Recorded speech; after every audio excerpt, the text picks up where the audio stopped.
다시 본문 읽어드리겠습니다. 예수께서 이르시되 나는 생명의 떡이니 내게 오는 자는 결코 줄이지 아니할 터이요 나를 믿는 자는 영원히 목마르지 아니하리라. 한 10여 년 전부터 중국 마오쩌둥과 중국 공산당에 관한 그런 기사들이 가끔씩 흘러나왔는데요. 주로 일본 옛날 이제 그 마오쩌둥을 직접 만난 사람, 혹은 그 이전에 중국 장출에서 살았던 사람, 이런 사람들의 기사와 회고록, 그다음에 그 유명한 대륙의 붉은 별인가 한 쓴 마오쩌둥과 대화했던 에드가 스노우인가요? 그 기사 같은 게 나왔습니다. 즉 마오쩌둥, 모택동은 한마디로 말해서 중국 공산당이 대륙을 석권하는 데 있어서 일본이 다대한 기여를 했다는 것을 상당히 감사하게 생각하고 있다. 뭐 이런 것이었습니다. 뜻밖의 얘기죠. 우리는 중국 공산당이 항일 운동을 되게 많이 한 걸로 알고 또 그렇게 선전을 늘 해왔습니다만은 실제로는 대부분의 항일 전쟁은 장개석의 국민당 군이 다 감당을 했었습니다. 거의 뭐 공산당이 직접 행한 전투는 한 이름 있는 게 한 2개 정도밖에 안 된다고 그래요.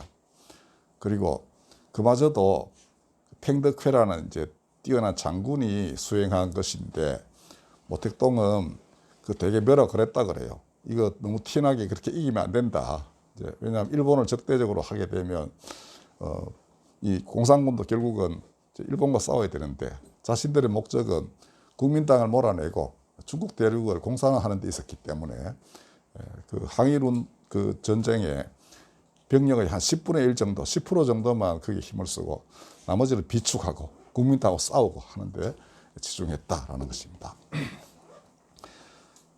과연 모택동이 중국 인민을 정말 사랑했는가라는 데서 의구심이 많이 듭니다. 늘 주장하는 게 중국인은 중국인을 때리지 않는다라는 그런 선전 문구였답니다. 그런데 실제로는 그 마지막 내전 장개석과 싸움을 벌일 때 지금 장춘시를 완전히 포위해 가지고 거의 시민 60만 명이 아사하게끔 그렇게 하고서는 국민당을 몰아내고 집권을 했다고 하고요. 그다음에 평생에 난징 대학살을 언급한 적이 없답니다. 그러니까 뭐 국민들이 수십만 명 죽는 거나 하는 거는 이들에게는 전혀 관심이 없었던 얘기였습니다. 그렇기 때문에 이후에 집권한 이후에 대약진 운동, 이거 한 2~3천만 명 죽었다고 합니다. 그다음에 잘 알고 우리가 잘 아는 문화대혁명, 이건 뭐 중국 대륙 전체를 한 10여 년간 엄청난 소용돌이 속에 빠뜨린 그런 사건이었습니다. 그러나 사과 한마디 없었습니다. 천안문 사태도 뭐 수만 명 죽은 것으로 되어 있는데요. 그 외에 6.25 전쟁 와중에 티벳을 병합한 거, 그다음 지금 신장 위구르 지역 탄압하고 있는 거, 그 다 중국 땅 아닌 걸 자기 나라 땅으로 만드는 그런 것이었습니다. 대만인들에 대해서도 중국인은 중국인을 때리지 않는다는 말로 이렇게 이 경계심을 느슨하게 만들었는데 실제로는 대만을 철저히 배제하고 있고 모든 면에서, 그다음에 절대로 나라로 인정하고 있지 않습니다. 지금도 뭐 언제든지 침략해서 그냥 우리 거 만들 수 있다는 큰 소리를 치기도 하고 그렇습니다. 즉 중국 공산당은 세계의 패권 국가가 되겠다는 야망을 포기한 적이 결국 없었다, 이렇게 볼 수밖에 없습니다. 그리고 일본과의 전쟁에서는 심지어 스파이를 통해 가지고 일본과 내통하고 국민당 군대의 정보를 일본군에 넘긴 경우도 많았다고, 그렇게 지금 일본에서 폭로하고 있는 사람들이 있습니다.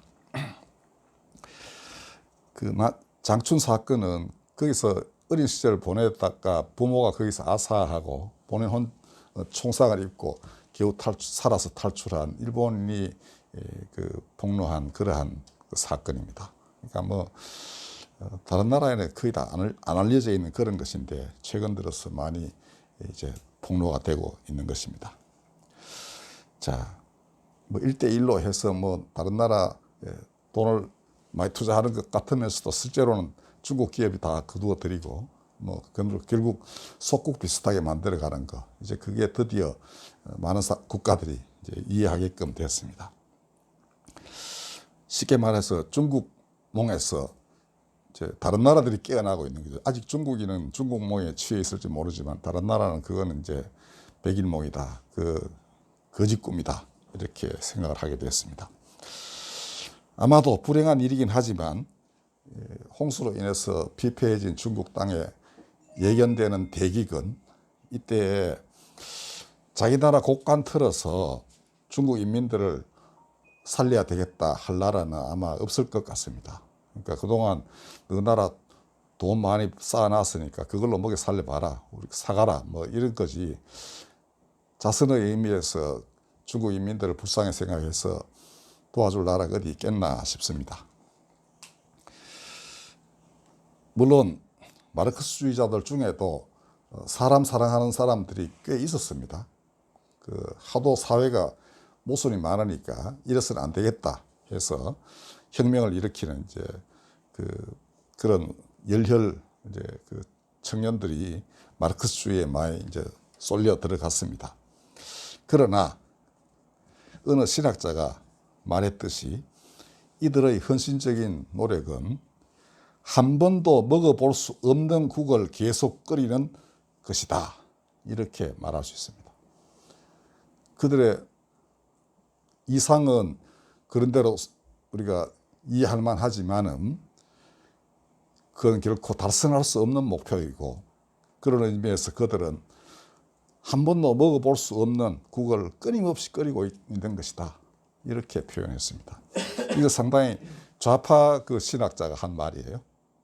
그러니까 자기가 진보적인 생각을 하면서 신학을 하는 학자가 보기에도 이거는 애초부터 존재조차 하지 않는 그런 국을 있다고 생각하고 계속 헛불길을 가지고 죽을 끓이고 있는 것이다, 그러한 말입니다. 왜 그러한가? 그들의 헌신의 열매들은 인민이 아니라 스스로 신이 된 자의 배만 불리기 때문입니다. 중국과 북한 지도자들의 생활상을 보면 잘 알 수 있습니다. 부정부패가 이만저만이 아니라 하죠. 어마어마한 부를 축적하고 빼돌리고, 그렇게 본인들은 인민이야 죽든 말든 그렇게 살고 있는 것입니다. 청빈한 생활을 했기 때문에 우리 문재인 대통령도 되게 존경하는 호치민도 본인은 그렇게 살았을지 모르지만은 월남을 통일한 이후에 수백만 명을 사지로 몰아넣었습니다. 월남 정부를 무너뜨리는 데 기여한 친월맹적인 인사들도 거의 투옥되고 죽고 그렇게 했었습니다. 이거 제가 언젠가 말씀드린 적 있죠. 월남 태권도 교관, 아주 우수한 교관으로 일하셨던 바로 광주 일고 출신 장교께서, 우리 태권도 선배께서 역력히 보고 들은 바입니다. 그리고 자기 제자들 중에도, 그러니까 청소년들을 많이 가르쳤어요. 거기서도 다 보트 피플, 그러니까 돼가지고 겨우 목숨 부재가 살아남은 사람이 부지기수입니다. 한치의 자비도 없이 공산주의라는 이상을 달성하기 위해서는 무자비한 숙청과 이제 완전히 멸절을 도모했던 것이 월남 폐망 이후 몇 년간에 걸친 호치민의 정책이었습니다. 그 뒤에 도저히 이래 가지고는 안 되겠다 싶으니까 개방을 해서 지금은 그런 대로 자본주의 체제 같이 보이긴 하죠. 그렇지만은 지금도 체제 자체는 변함이 없는 것으로 알고 있습니다. 자, 그런데 마르크스주의가 약속하는 그런 맛있는 국을 먹은 인민은 하나도 없다고 해도 우리는 과언이 아니다, 이렇게 생각합니다. 부를 쌓고 개방하고 해서 이제 사람들이 자유를 누리고 그런 대로 인간 땅에 살 수 있게 된 거는 공산주의의 이상이 그러해서가 아니라 어쩔 수 없는 변화를 통하여 자유의 물결을 받아들이기 때문에 가능한 그런 것이었습니다. 자, 이 마르크스주의와 정반대편에 서 계신 이가 그리스도 예수이십니다. 오늘 본문에 따르면은 그는 생명의 떡이라고 스스로를 일컬으셨습니다. 그러므로 그가 많은 사람을 위하여 자신의 몸을 대속물로 주려 하신 것, 그리고 그 마음 씀씀이를 통하여 실제로 수많은 사람을 고치시고 말씀으로 새롭게 하시고 하나님 나라 백성 삼으신 것, 이런 것은 정말 의에 줄이고 목마른 자들에게 담비와 같은 것이었습니다. 그에게 나아오는 사람은 줄이지도 않고 목마르지도 않았습니다. 실제로 많은 기적도 행하셨죠. 그죠? 병자를 많이 고치셨습니다. 굶주린 사람에게 5,000명을 먹이신 기적, 이런 걸 통하여 자신 안에 거하면은 정말로 영육 간에 풍성함이 있다는 것을 몸소 보이셨습니다. 그 다음 마르크스주의자들은 신복도 숙청하고 처형합니다. 김정은이 자기 고모부 살해하고 형 살해하고 하는 거 여러분들 알고 계시죠? 김일성은 남로당 주역이었던 박헌영 그냥 처형했습니다. 그러니까 미군 스파이다 이렇게 해서 몰아가지고 정적을 없애버리는 것이죠. 그러나 예수께서는 누구도 내쫓으시는 법이 없습니다. 자, 요한복음 6장 39절에 이렇게 되어 있습니다. 나를 보내신 이의 뜻은 내게 주신 자 중에 내가 하나도 잃어버리지 아니하고 마지막 날에 다시 살리는 이것이니라. 그에게 하나님이 주신 사람은 하나도 쫓아내는 법이 없다. 자기 마음에 거슬려도 혹은 심지어 그 가룟 유다 같은 이제 배신자마저도 예수께서는 아버지께서 나에게 주신 사람이라고 생각하셨을 거예요. 그죠? 그는 쫓아내시는 법이 없습니다. 하나도 잃어버리지 않고 마지막 날에 다 살리실 것이다. 이렇게 명확하게 말씀하셨습니다. 그 가룟 유다에 대해서 기독교의 지금까지 태도는 그런 면에서 예수님과 마음과 이렇게 딱 일치되는 건 아니라고 저는 생각합니다. 이렇게 말씀하신 분인데, 적어도 몇 년을 같이 동고동락한 제자인데, 그죠? 잠시 눈이 멀어서 엉뚱한 길을 갔는데, 그거를 언젠가는 다시 살릴 것이다. 이렇게 마음 먹고 계셨다고 우리는 봐야 합니다.